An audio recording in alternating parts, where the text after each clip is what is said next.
I would say based on your report, you identified numerous problems. Tonight, a Denver7 Investigates special report. No bus is available at this time. For more than a year, our cameras have focused on what was a public safety secret. Are you surprised by what we found? Nope, not at all. A hidden culture creating dangerous delays. She didn't deserve to die. Decisions and staffing levels impacting critically injured patients. Why did they travel so far? Why? When every minute matters. You're saying you've done nothing wrong. I've done nothing wrong. I take care of patients. Do you think Denver Health wants the people of Denver to know how long firefighters are waiting? Absolutely not. Absolutely not. Emails and data uncovered exposing a disconnected emergency response system. We are dysfunctional and we need reform. We need action. Problem? Of course it is. It's a major problem. After more than a dozen reports by Denver7 Investigates, where firefighters and paramedics brought the life and death issues into focus, city leaders and Denver Health have now announced significant changes are on the way. I have a desire. We gotta fix this. Now, delayed and diverted, Denver's cry for help. Here's Chief Investigative Reporter Tony Kowaleski. Good evening. You're looking at the faces of change, heroic paramedics, firefighters, and a mom who all stepped forward to right a wrong, to make a difference, to shine light on a broken system that most critically injured patients had no idea existed. Many feared their statements would impact their careers. They boldly exposed the truth while remaining in the shadows. They all shared a common goal: bring into focus the need to improve the emergency medical response system for the people of Denver. Together, they did make a difference. You've entered into a new contract. In less than 90 days on the job, Denver Health's new CEO found ways to put a big Band-Aid on what had become a large wound. What are the people of Denver going to start seeing? I think they're going to see greater collaboration. Donna Lynn inherited the controversy over care that has festered now for more than a year. This is a big deal. It's a big change. The major changes announced by the mayor last month are changes applauded by the sources who came forward in our reports. What does that mean to you? I think it's a recognition that, it's a new chapter. A new chapter in a book that includes stories of veteran paramedics describing a culture pressuring them to bypass qualified hospitals. Did you get in trouble for taking a critically injured patient to the closest hospital instead of Denver Health? Yes, I did. Once? Twice? More than that. What would they say? Why didn't you take them to Denver Health? You'll know all level 1 trauma goes to Denver Health. That book also included stories exposing rules, leaders, and a system that prevented firefighters from providing advanced life support. It just feels like our hands are tied behind our backs. And the final chapter written by data exposing an ambulance system producing dangerous delays. Checking an update for ambulance. You are listening to radio conversations between firefighters and dispatchers. That is negative, sir. They have the call, no assignments yet. Denver7 Investigates has combed through several days of radio communication. Yeah, can you timestamp ALS arrival, 25-minute response time? There's been a lack of accountability. He's a current Denver firefighter asking us to disguise his identity so he doesn't lose his job. How common are delayed, extremely delayed response times from Denver Health? It feels regular. And again, the problem is I don't have the data. We don't have the information to know how often it actually happens. If the ambulance was delayed or didn't show up for a longer period of time, there wasn't much for us to do while we were waiting. After 3 years of service, Kevin Apperon recently left Denver Fire. He's a licensed and trained paramedic.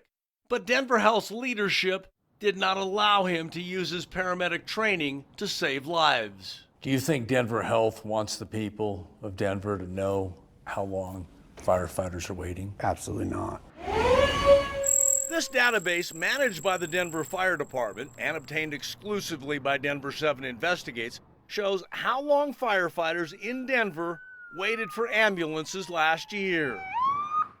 Denver Fire's data shows nearly 8,000 calls last year where firefighters were on scene and waited more than 10 minutes for an ambulance to arrive.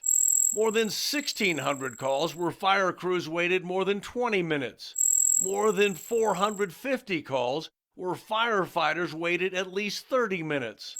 And 141 calls where Denver fire crews waited more than 40 minutes for an ambulance to arrive. Dispatcher, who's Nathan? If we ever get an ambulance inside. That's Nathan, sir. These are radio communications from December 1st of last year. Just see if they've assigned an ALS this call yet. You're listening to calls from 3 different fire crews. It's 6:42 in the morning. Fire crews asking for updates on the availability of ambulances. Just checking to see if we have an ambulance responding. A 5-minute look into a system that, according to the radio communications, offered no ambulances for 3 Denver residents needing immediate emergency help. Engine 8, same traffic. They have no buses available at this time. Stand by. Engine 1, Engine 26, and Engine 8. We'll let you know. Again, the dispatcher referred to ambulances as buses. The 3 emergencies were all within a 4-mile radius.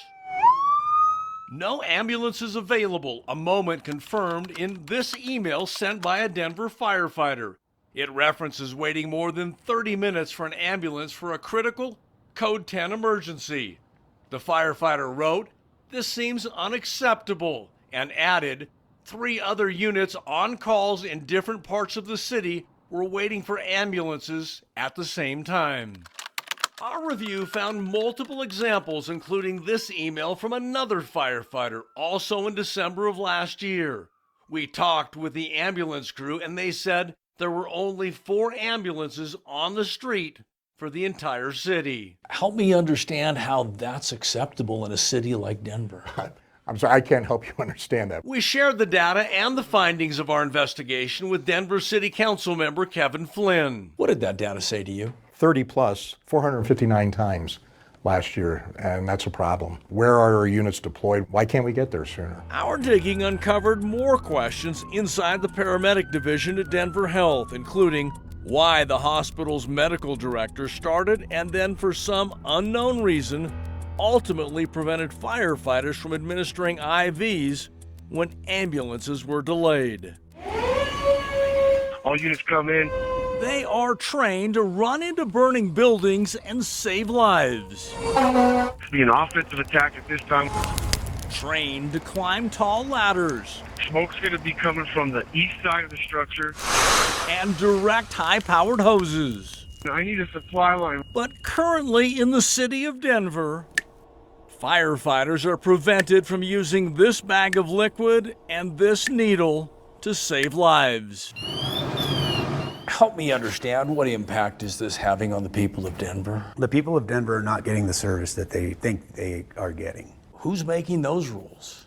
I don't think it's the fire department. Is Denver Fire able to start an IV? So that's a question I'm going to defer to Dr. McVaney on as medical direction and what is allowed under those acts. This is video from a Denver City Council study session earlier in the year. The decision that prevents Denver firefighters from administering IVs lands at the desk of Denver Health Medical Director Dr. Kevin McVaney. I'll answer shortly.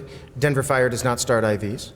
I think that there's some really important context there. IVs rarely save lives. Denver Health's medical director confirmed in this public meeting that firefighters are prevented from giving IVs. Interestingly, he said they rarely save lives, which also means sometimes they can save lives. Have you witnessed an IV saving a life? Multiple times. How many times do you think firefighters could make a difference by issuing an IV? Every shift, every day. And that might explain these internal emails obtained by Denver7. They date back to 2017 and show back then leaders inside Denver Fire were asking Denver Health for permission to allow firefighters to administer IVs. The emails sent by a Denver fire captain include, the data proves that in the best interest of Denver, IVs with an updated protocol is the right thing to do. Emails included a data study by Denver Fire showing more than 35,000 emergency calls in 2018 where firefighters could have helped administering IVs. And this July 2019 email from a captain shows the building frustration. We have continually pushed this topic over the last several months with no direction or decision. As you sit there now, do you know why back in 2019 the momentum for your department to do IVs just stopped? I don't. I wish I did. Denver Fire Chief Desmond Fulton acknowledges the growing conflict. Is there a logical reason for Denver Health to prevent your firefighters from giving IVs? There's not. I don't think there's a logical reason personally. And consider this, under the city's current contract with Denver Health, trained and licensed paramedics working as Denver firefighters are not allowed to provide advanced life support when responding to emergencies. Would it be accurate for us to report that Dr. Kevin McVaney is essentially handcuffed your firefighters? In some capacities, yes. There are some things that we're not able to do. I feel that would benefit patients that we serve. Dr. McVaney, are you available? And we wanted to ask Dr. McVaney to explain his decisions. We've reported some critical things. Why are you walking away from our questions? We just want to hear your perspective. Are you going to change anything? Sounds like the answer's no. Which now leads us to the question, what will the future hold? Does it need to change? Absolutely. Do you wonder why it hasn't? I wondered why it hadn't 10, 15 years ago. On your list of priorities, how important is this? Extremely. You want it changed now? I want it changed as soon as possible. My daughter deserved better. When we return, She was an incredible little human. Delayed and Diverted continues after the break.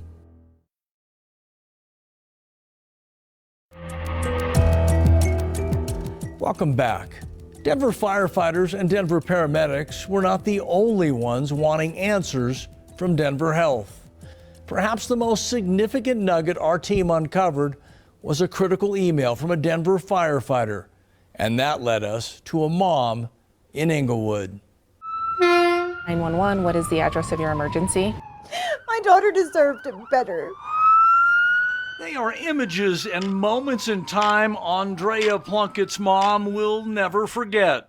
She deserved better, and she could still be here. She provided us these pictures from the day an SUV collided with her daughter. She wants everyone to know what happened, and Leah Plunkett wants to know why. 2 humans made bad decisions that day and took a child from this world. She's talking about this decision to bypass a nearby hospital and instead drive more than 17 minutes to Denver Health. En route to Denver Health following medical. Why did they travel so far? Why?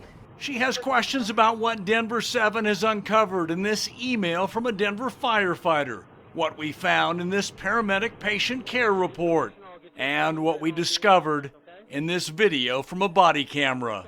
She didn't deserve to die. She was an incredible little human. Everything changed on the afternoon of May 22nd, 2016. Right now she is not conscious, but she is breathing. That's the voice of a Sheridan police officer. This is body camera video obtained by Denver7 Investigates. It raises questions about decisions by Denver Health paramedics. So she's most likely going to be transported to Swedish. That police officer clearly knew Swedish Medical Center was the closest level 1 trauma center, just 2.2 miles away, and Andrea clearly needed level 1 care in a hurry.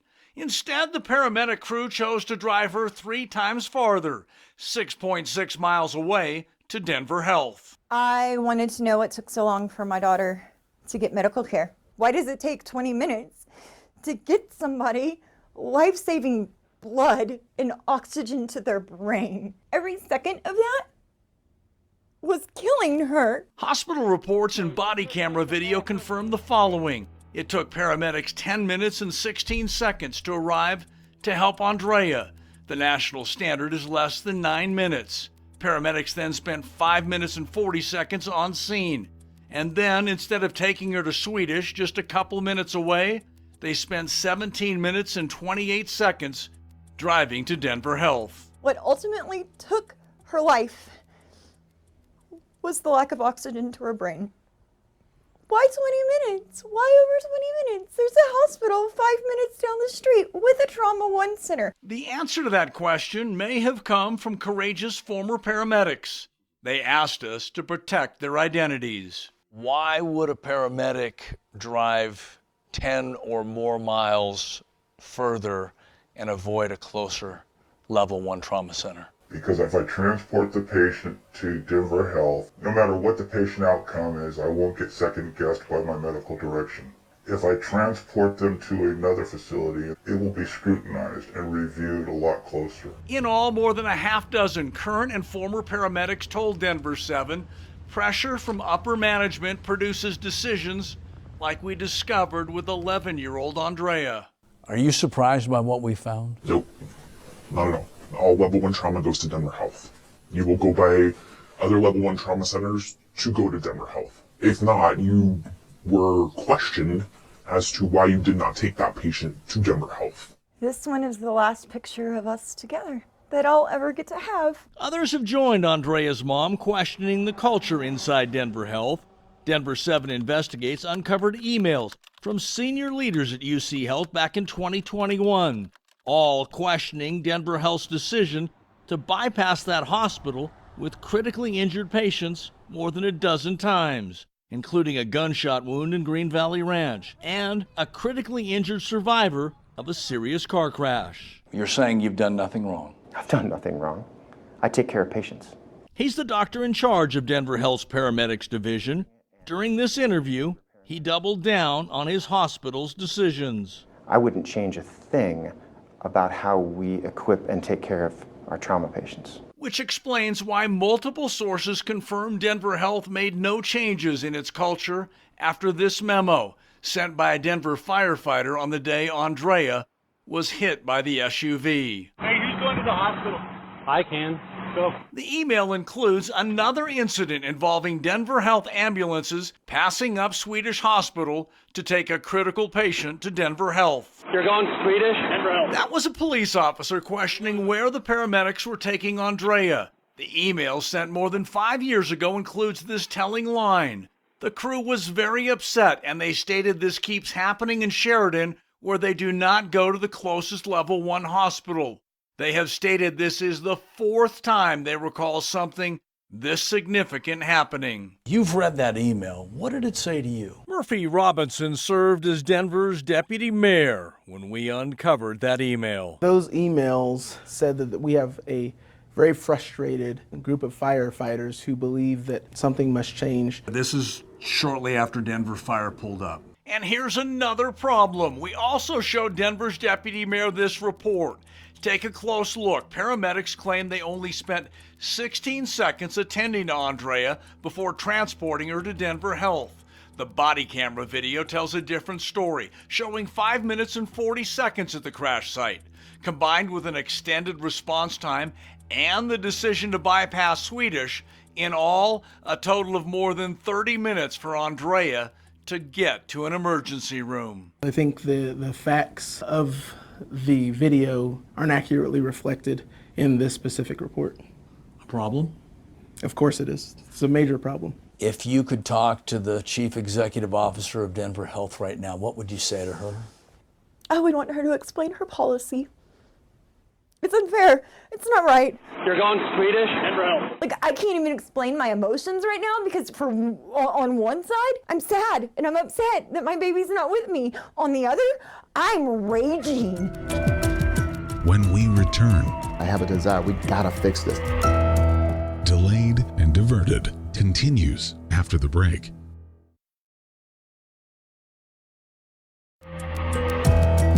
As the volume of the voices from the insiders continued to grow, as we continued to focus on the risks to the people of Denver, the issues became quite clear.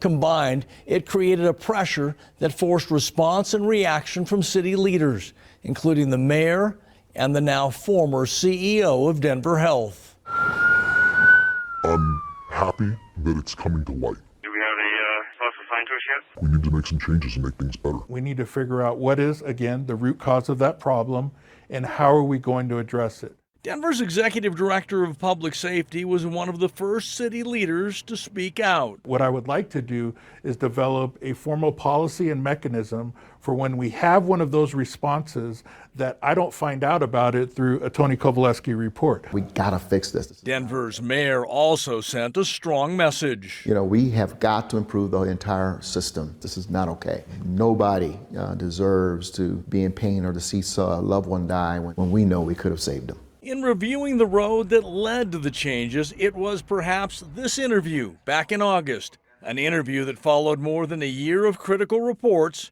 an interview that galvanized the new future for the city's emergency management system. How would you describe what our reporting has uncovered?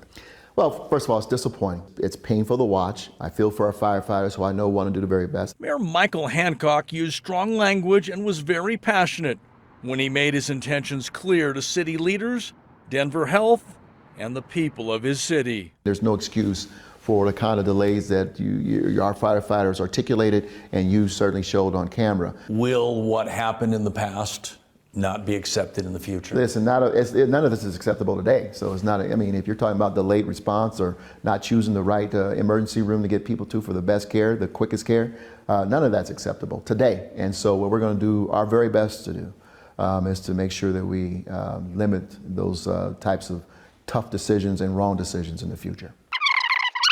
CEO Robin Wittenstein has declined requests to answer our questions, have again declined to answer questions. After more than a year of dodging multiple requests to address issues our investigations brought into focus, Denver Health's CEO agreed to answer our questions about the concerns raised by her paramedics and Denver firefighters. In front of these cameras, will you commit to the changes the mayor is calling for? I will commit to continued conversations with the city of Denver. Specifically, have you changed anything because of the testimonials, the information in our reporting?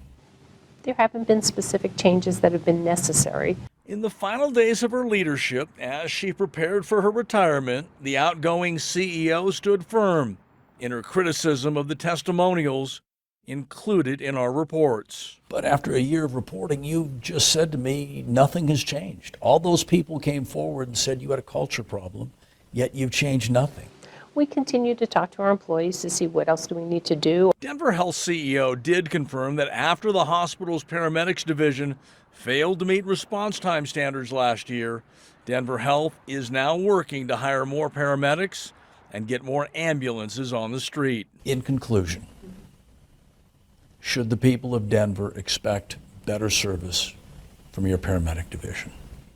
The people of Denver get great service from our paramedic division right now. With all due respect, you've dodged a lot of questions. I've given you the answers that I think are appropriate and accurate. When we return, I know in my heart this is going to be better for the patients that we serve. Delayed and Diverted continues after the break.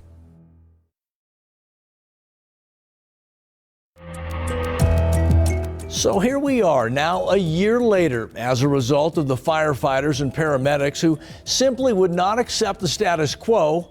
Change has happened and change is happening.